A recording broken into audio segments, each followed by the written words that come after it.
بسم اللہ الرحمن الرحیم۔ نبی پاک صلی اللہ علیہ وسلم کے شجرہ نسب، تاریخی حقائق اور قصا کے حوالے سے بات کر رہے ہیں۔ مکے کی سرداری حاصل کرنے کے بعد قصا نے قبیلہ قریش کو کہ ان لوگوں کو مکے بلا لیا جو دوسرے شہروں میں منتشر تھے، اور ان کے 12 قبیلے بنا دیے جن کی تفصیل آگے آئے گی۔ چونکہ قصا نے قریش کے ارد گرد بکھرے ہوئے لوگوں کو ایک جگہ جمع کر دیا تھا، اس لیے اس کو مجمع جمع کرنے والا بھی کہا جانے لگا تھا۔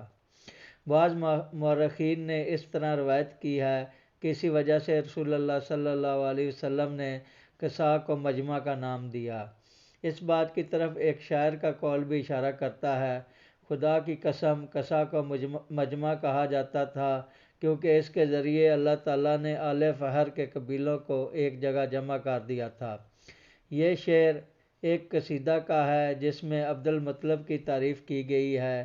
یہ مدح حذیفہ ابن غانم نے کی ہے، جس کا واقعہ اس طرح ہے کہ قبیلہ جذام کے قافلے کا ایک شخص مکے میں کہیں گم ہو گیا جس سے غالباً پکڑ لیا گیا تھا۔ قافلے والوں کو کہیں حذیفہ مل گیا، انہوں نے اس کو بطور یرغمال پکڑ کے باندھ لیا اور اپنے ساتھ لے چلے۔ رستے میں عبد المطلب مل گئے جو طائف سے آ رہے تھے۔ ان کے ساتھ ان کا بیٹا ابو لہب تھا جو باپ کا ہاتھ پکڑے لا رہا تھا کیونکہ ان کی بنائی جاتی رہی تھی۔ حذیفہ نے عبد المطلب کو دیکھا تو اس نے چلا کر ان سے فریاد کی۔ عبد المطلب نے ابو لہب سے پوچھا کہ کیا بات ہے؟ ابو لہب نے بتلایا کہ حذیفہ کو ایک قافلے والوں نے باندھ رکھا ہے۔ عبد المطلب نے بیٹے سے کہا کہ ان لوگوں کے پاس جا کر تفصیل معلوم کرو۔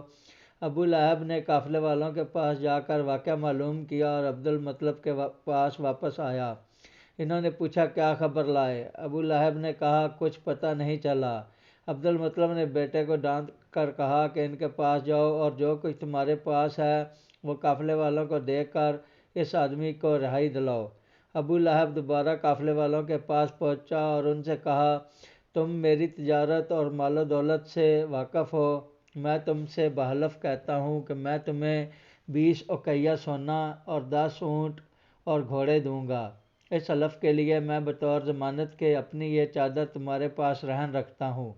قافلے نے یہ ضمانت قبول کر لی اور حذیفہ کو چھوڑ دیا۔ ابو لہب اس کو لے کر باپ کے پاس آیا۔ عبد المطلب نے ابو لہب کی آواز سنی تو یہ سمجھ کر کہ وہ خالی ہاتھ واپس آیا ہے کہا خدا کی قسم تو نے گناہ کیا، دوبارہ جا۔ ابو لہب نے ان کو بتلایا کہ یہ آدمی میں لے آیا ہوں۔ عبد المطلب نے تصدیق کے لیے حذیفہ سے کہا مجھے اپنی آواز سناؤ۔ حذیفہ نے کہا میں آ گیا، آپ پر میرا باپ قربان ہو، اے حجاج کے ساقی مجھے اپنے ساتھ بٹھا لو۔ عبد المطلب نے اس کو اپنے پیچھے بٹھا لیا۔ جب یہ مکے میں داخل ہوئے تو حذیفہ نے یہ قصیدہ کہا جس کا پہلا شعر یہ ہے: شیبہ الحمد کی اولاد وہ لوگ ہیں کہ ان کے چہرے رات کی تاریکیوں میں چودھویں کے چاند کی طرح دہکتے ہیں۔ یہ ایک بہت عمدہ قصیدہ ہے۔ یہاں یہ اعتراض کیا جا سکتا تھا کہ ابو لہب نے جن چیزوں کو دینے کا قافلے سے وعدہ کیا تھا ان کی ضمانت میں قافلے نے چادر جیسی معمولی چیز لے کر کیسے حذیفہ کو رہا کر دیا؟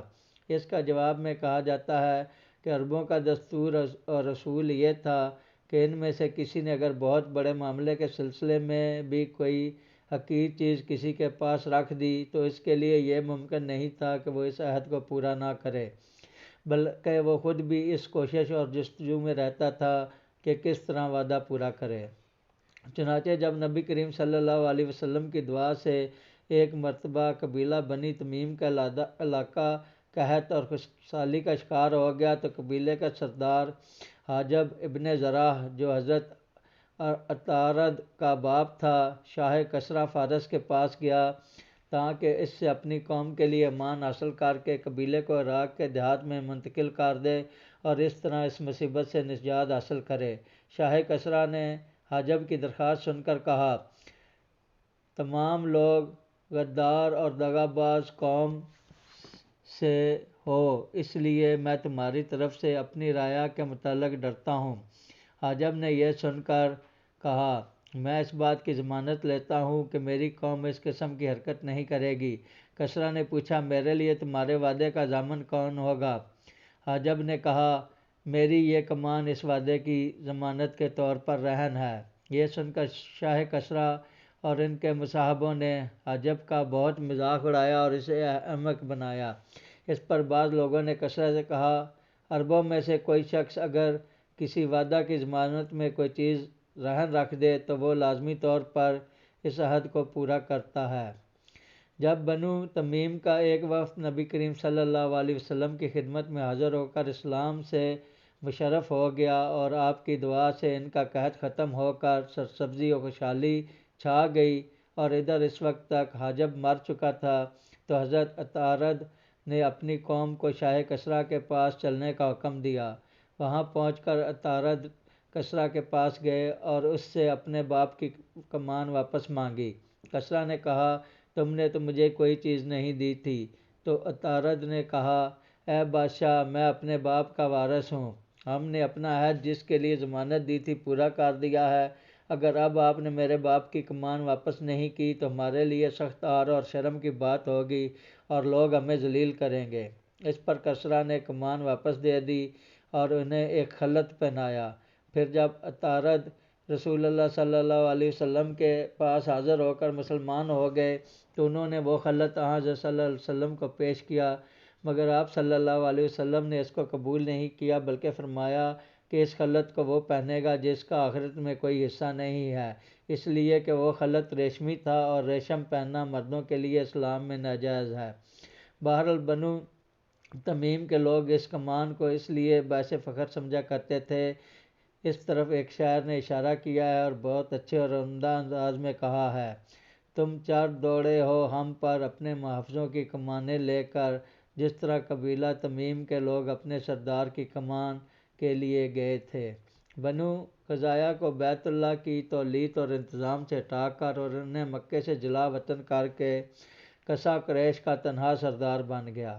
بنو خزاعہ کو اس لیے ہٹا دیا گیا کہ انہوں نے کسا کو بیت اللہ کا متولی تسلیم کرنے سے انکار کیا تھا۔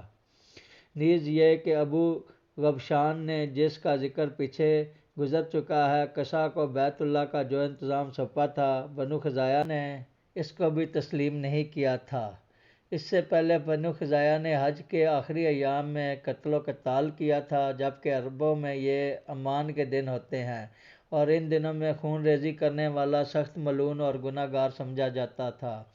قریش کے لوگوں نے بنو خزاعہ کو اس ظلم اور زیادتی سے بہت روکنے کی کوشش کی اور ظلم و سرکشی کے نتیجہ میں بنی جرہم کا پچھلے زمانہ میں جو انجام ہو چکا تھا وہ بھی ان کو یاد دلایا کہ کس طرح بنی جرہم نے حرم کے اندر ظلم و سرکشی کی تھی اور اس کے نتیجہ میں ان کی سرداری ختم ہوئی تھی اور وہ مکے سے فرار ہوئے تھے، مگر بنو خزاعہ نے قریش کی ان نصیحتوں کو ماننے سے انکار کر دیا اور جنگ کی۔ زبردست قتل و قتال ہوا اور دونوں فریقوں کو سخت نقصان پہنچا، مگر بنو خزاعہ کا نقصان زیادہ تھا۔ آخر کار انہوں نے صلح کی دعوت دی اور بات اس پر ٹھہری کہ عربوں میں سے ہی کسی کو اپنا ثالث اور حکم بنا لیا جائے۔